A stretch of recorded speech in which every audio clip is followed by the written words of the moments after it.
Se você é do grupo de pessoas que tá sentindo falta dos tênis de skate lá do comecinho do milênio, prepare-se porque essa novidade da Adidas deve te agradar. Tomara, né? Veremos.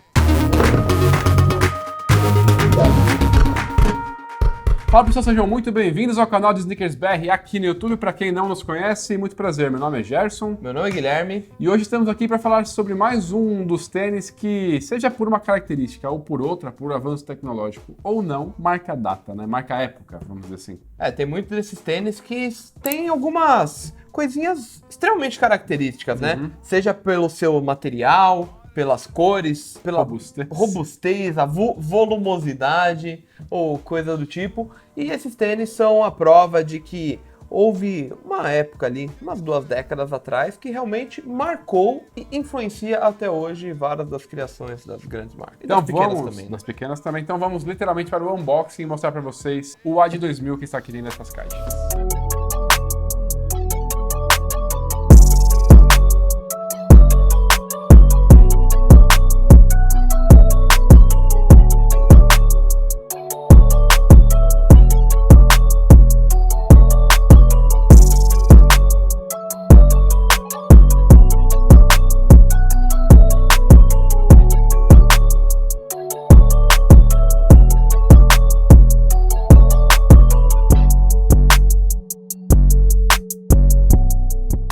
Então, como falamos, o Ad 2000 está aqui na nossa frente e também, como falamos um pouquinho atrás, a Adidas se aproveitou do seu próprio arquivo e também de tecnologias e visual marcante dos anos 2000 para poder se basear na criação, podemos dizer assim? Sim, com certeza, até porque a gente pode falar mais ou menos, né, tentar traçar uma linha do tempo que vai até explicar melhor, né, o porquê dele ter esse nome, querendo ou não, e como que a Adidas chegou nesse resultado final, de certa forma. E para isso a gente tem que voltar lá para a década de 1950, mais ou menos, que ainda é aquela época em que o skate estava dando seus primeiros passos, vamos dizer assim, né? Então aquele lance passeios, né? então que tinha aquele lance dos surfistas lá da Califórnia, a galera da costa oeste, que começou a parafusar os eixos, né, dos patins em pedaços de madeira, né? Em tábuas de madeira. E naquela época não tinha esse lance de ter lixa nem nada. Então, basicamente, os caras queriam surfar no asfalto, subiam ali naquela tábua com rodas descalço mesmo, pra ficar ali, ó, fazendo o rolezinho deles, aqueles slalom na ladeira, uns freestylezinho. Era um lance muito diferente, né? Nessa época não tinha manobra, né? Não tinha. Não tinha nada disso, era só um passeio mesmo, né? Então, na década, já próximo da década seguinte, ali, 1950 já para 1960, os tênis começaram a ficar um pouco mais presentes nos pés dessas pessoas que já poderiam ser chamadas de skatistas, né? Que acho que nem todas vinham mais já do surf, né? Já era uma coisa levemente mais disseminada, pelo menos lá, né? Na Califórnia, na costa oeste como um todo. E nessa época, os tênis tinham uma característica meio que, entre aspas, incomum, né? Uma característica incomum que era um solado de borracha vulcanizado e um cabedal de lona. E era basicamente o quê? Era Chuck Taylor All-Star da Converse, que na época ainda era um tênis de basquete, inclusive, né? Mas ele tinha uma sola lisa, ali, uma sola reta, né? Na real, uma sola reta. Ele trazia uma certa resistência ali para eles fazerem o que quer que eles quisessem fazer.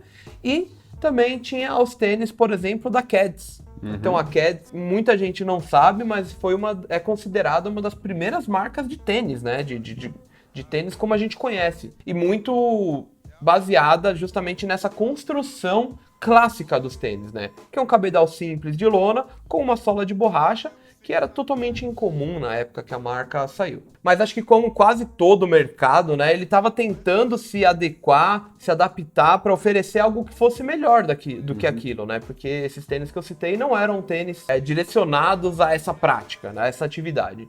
Então foi aí nessa época, em meados dos anos 60, que começaram a surgir marcas que eram mais específicas, né? Que elas se apresentavam como marcas que ofereciam um produto para os skatistas. Uma delas é a Vans, já ali realmente em meados, então em 66, a Vans apresentando seus primeiros tênis de skate, mas ali mais ou menos na mesma época tinha também um tênis que era o Range 720, que era uma marca também que nasceu praticamente igual a Vans, então aquele lance de ser uma rubber company, né? Uma empresa que trabalhava com borracha e que tinha lançado esse tênis que ele começou a aparecer bastante na época que tinham os primeiros campeonatos de skate. Então, em 1960 ali, na década de 1960, começaram a surgir esses primeiros encontros, campeonatos e tudo mais, e eles estavam apresentando esse calçado que era o ideal para subir ali em cima do skate. Isso aí foi seguindo quase que até os anos 80, meio que sem grandes novidades, né? Até que nos anos 80 a galera começou a usar o skate de uma forma diferente, digamos que de uma forma mais selvagem, fazendo manobras a partir do skate, e com isso a manobra que dava errado, que acabava dando aquela topadinha no tornozelo, na canela, e para tentar se proteger, a galera foi optando por tênis de alturas maiores do que os que tinham disponíveis no mercado. E aí a gente já falou várias vezes do Air Jordan 1, por exemplo, que foi um tênis que acabou ganhando muitos adeptos no skate, e naquela época era um tênis que era fácil de comprar, em teoria, e aí a galera tinha esse tênis que era um pouquinho mais alto, então os ossinhos do tornozelo estavam protegidos para as pancadinhas ali, tanto no shape quanto se você caísse ou até se as rodinhas batessem e tal. Tinha aquele lance de dar mais suporte, né? Querendo ou não, nos anos 80, ao mesmo tempo que tava engatinhando esse skate de rua de um jeito que a gente mais ou menos conhece. Então, o ollie se tornando realmente uma coisa mais comum, a galera querendo começar a se aventurar mais nesse lance de obstáculos, vamos dizer assim, né?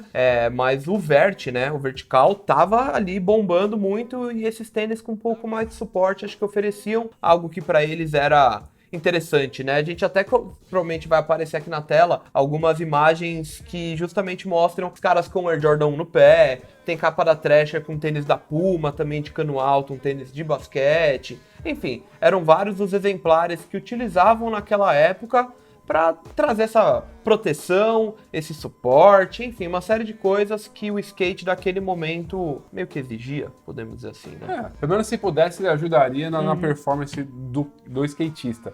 E aí, por falar em performance do skatista, alguns anos pra frente, surgiu o primeiro Pro Model, né? O primeiro tênis feito para skate e pensado em algum skatista. Então, quem foi a responsável por criar foi a Etnies, certo? E você lembra quem foi o cara que ensinou? Foi o Natas Kalpas. Natas Kalpas, grande nome, né? Histórico. Então, tem um tênis dele que é justamente isso. Tênis cano altão, com uma construção que envolve partes mais emborrachadas, já trazendo esse lance de dar um grip melhor. Querendo ou não, Natas Kalpas é um dos caras que é conhecido por ter realmente pavimentado essa estrada, né, do skate de rua. Então, esse próprio tênis dele, da Etnies, já mostrava quais seriam as... Já mostrava o que precisava, o que um tênis de skate precisava, né? Pelo menos naquela época. Na década seguinte, ali, né? Falando já dos anos 90, as coisas voltaram a mudar, né? Porque foi quando o skate de rua realmente, tipo, explodiu, né? Sim. Então começou a se disseminar muito mais. Os tênis de skate tentaram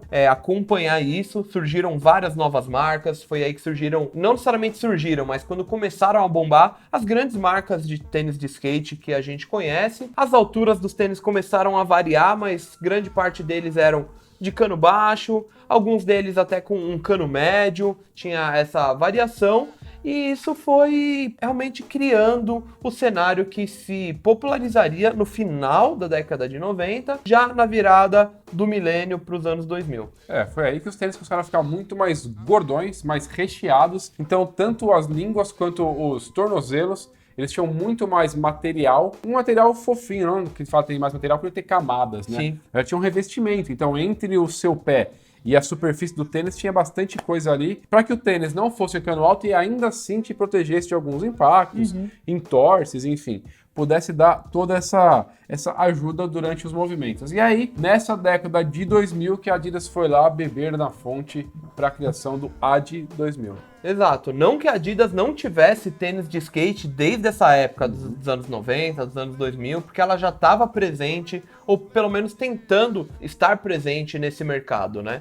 Mas aqui ela resolveu buscar uma inspiração não tão direta aos tênis que ela lançou naquela época, né? Ela fez um apanhado de vários tênis, de várias tendências dos tênis de skate do início dos anos 2000. Obviamente é por isso que esse tênis se chama Ad 2000, né? Então, mais óbvio e claro, impossível. E essa é uma tendência que a Adidas tem adotado bastante recentemente, né? Porque, por exemplo, ela já lançou lá fora e em breve também falaremos por aqui do Admatic ou Admatic, que é um tênis que era de skate, também apresentado como um tênis de skate, bem rechonchudo, bem gordão ali. E ele tem uma característica que é muito da hora, que na sola parece que tem uns dentes, né? É um dentinho e a cor mais famosa é justamente verde, então dá esse aspecto meio de um crocodilo, de um réptil, de algo que eu acho muito provável que estivesse ali no moodboard dos designers da época e dos novos que reviveram o tênis recentemente também. É isso. E aí, esse Admatic que o Gui falou, em breve vai estar aqui no nosso canal também em outras redes sociais do Sneakers BR, mas para falar sobre o Ad 2000, a gente tem como grande responsável por esse resgate um dos funcionários da Adidas lá da Alemanha, que chama Konstantin Baumann. Ele que ajudou a reinventar também Oswego e Lexicon, nessa nova roupagem que os tênis da década de 90 tiveram, esses corredores dos anos 90, os tênis de corrida dos anos 90, tiveram essa nova roupagem agora em 2020 e poucos. E é um cara que tem se dado bem nisso de pegar a influência dos tênis de performance, vamos dizer assim, né, os tênis específicos para alguma atividade, e transformá-los em um tênis casual de sucesso, né? Sim. Porque o Lexicon já tá mais sumido, né? A gente já não vê mais novos lançamentos de cores com frequência. O Oswego continua sendo renovado pela Adidas, então tem Oswego Pure, Oswego não sei do que. A galera gosta do conforto, gosta do visual dele, vê semelhanças com os Yeezys, querendo ou não, eventualmente. Então a galera vê como uma opção, né? E para quem quer uma opção aos tênis de skate dos anos 2000, que apesar de terem retornado com uma certa força nas últimas temporadas, né? Eles estão presentes novamente nas lojas. É legal que a marca consiga oferecer coisas novas que resgatem um pouco disso, né? Então o Ad 2000 ele preenche esse buraquinho. E pra aquela galera que um dia andou de skate, hoje já não anda, mas ainda quer ostentar o visual, é a oferta perfeita aqui. E além desses dois que estão na mesa, tem algumas outras cores que já estão aí despontando no mercado mundo afora, e tem já uma versão assinada, né, do Ad 2000 aí. Então, eu fuçando ali na internet em busca de conteúdo pro nosso site, que aproveita aí e já entra lá, o sneakersbr.co, eu encontrei fotos lá num blog japonês falando sobre essa colaboração que já existe há um tempo da Adidas com um artista, né, o Kevin Lyons, não sei exatamente a forma correta de falar sobre o nome dele, que ele tem alguns personagens, algumas coisas bem características que foram estampadas em partes do tênis, e é um tênis bem legal, um tom meio roxo, escuro, meio azulado, com detalhes rosinhas, os detalhes com esses desenhos meio monocromáticos, enfim, tênis muito legal. Como o Gerson falou, tem algumas outras que a gente confere já desde o início desse ano, quando surgiram, né, as primeiras fotos do Ad 2000 na internet. Por enquanto, essas são as duas que desembarcaram aqui no Brasil, uma delas com uma combinação de preto, branco e um azul petróleo, né? Aquele azul petróleo, eu diria. O petróleo talvez mais escuro, né? Mas enfim. Azul bonito. É um azul muito bonito, bem vibrante, mas sem ser um negócio espalhafatoso. A construção dele é bem legal, são materiais bem bons, não é material enganação, aquele couro meio plástico. É uma combinação de camurça, nubuck e mesh. Para quem às vezes quiser até arriscar colocar na lixa, vai ter um pouco de resistência, porque são materiais conhecidos por trazer resistência, por ter uma certa flexibilidade e respirabilidade, né? Então consegue, apesar das muitas camadas acolchoadas, dar um leve respiro. Aqui na lateral fica muito clara novamente essa influência dos tênis de skate, né? Com uma pecinha de borracha que sobe da entressola, como se fosse um reforço, né? No ollie pad, então aquela região onde tem bastante contato, né? Quando você vai dar aquela raspada na lixa. Aqui colocaram o logo do Trevo, né, da Adidas, o logo de Adidas Originals, que também está presente nas línguas, está presente nesse detalhezinho aqui de trás do tênis. E uma coisa que é um detalhe interessante, né, é que o tênis possibilita que você amarre ele de jeitos diferentes, porque ele vem passado aqui, ó, você vai ver em passantes brancos, na região central aqui mais próxima da língua, mas ele tem também esses outros lugares que você consegue passar cadarços. Aí dá pra você, por exemplo, passar os 2 cadarços que vem nele, inclusive. Então dá pra você colocar esse aqui, deixar, né, o branco, que ele é meio arredondado, levemente arredondado por baixo, e colocar esse da cor predominante do cabedal, passando por cima, né, meio que atropelando o cadarço branco. Além disso, tem perfuraçõezinhas aqui no notebook do toolbox, também na lateral. Enfim, materiais realmente bem bons. Aqui tem também um outro reforcinho escrito Adidas Originals por extenso e uma sola que mistura meio um off-white, né, aquele branco sujo, com um pouquinho de borracha natural escura, um marrom escuro, a cor predominante no cabedal, o azul, e, bom, acho que é isso. Dessa Colloy, é isso que tenho pra mostrar pra vocês. Desse aqui também, tecnicamente, a gente segue a mesmíssima receita, só dei uma amarradinha aqui no cadarço como diferença. E só para enriquecer a tabela de materiais, tem um pedacinho de couro liso aqui atrás, né? Então, e aí o que tem aqui atrás que eu acho bem legal é que no puxador aqui da região do calcanhar, tem base preta com as 3 listras da cor do cabedal. São alguns detalhes que deixam o tênis ainda mais legal. Eu gostei muito de escrito Adidas Originals aqui por dentro. Isso eu achei muito da hora mesmo.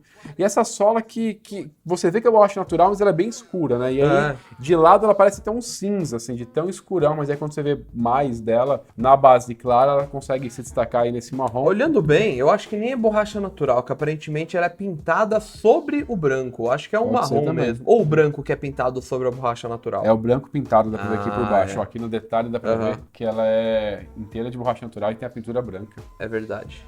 E aí tem o verde também, que é uma peça única, não são 2 peças. Aí vaza um pouquinho da tinta verde. Vocês vão ver depois no detalhe. Esse que o Gui falou, tem esse cadarço mais gordinho branco e o cadarço chato, nesse caso verde. Ali azul. Esse é o AD 2000, que já está disponível no site da Adidas. Já está lá. Nessas 2 Colloys, devem aparecer algumas outras no decorrer aí dos próximos meses, pelo menos é isso que nós esperamos. Quem sabe as outras que já surgiram na internet não foram lançadas ou que já foram e atrasaram, colaborações, outras coisas mais, cheguem aqui ao Brasil, mas fato é que se você se interessou, ele já está disponível nessas 2 Colloys através da loja online da Adidas, também no aplicativo da marca, que tem alguns lançamentos exclusivos, eventualmente. Tá disponível do tamanho 37 até o 44, então consegue pegar até parte dos pés menores, dos pés não necessariamente pequenos, mas ali um pouco menores. E o preço de cada par é de R$ 700, R$ 699 e R$ 99 cada par. É isso. Então ficaremos por aqui. Muito obrigado por você que esteve até aqui sem pular. Procure o SBR em outras redes sociais, também no universo dos podcasts. Procure por SBR Podcasts. É isso. De resto, sigam o que está na telinha. Beijo, até a próxima. Tchau. Beijo. Tchau.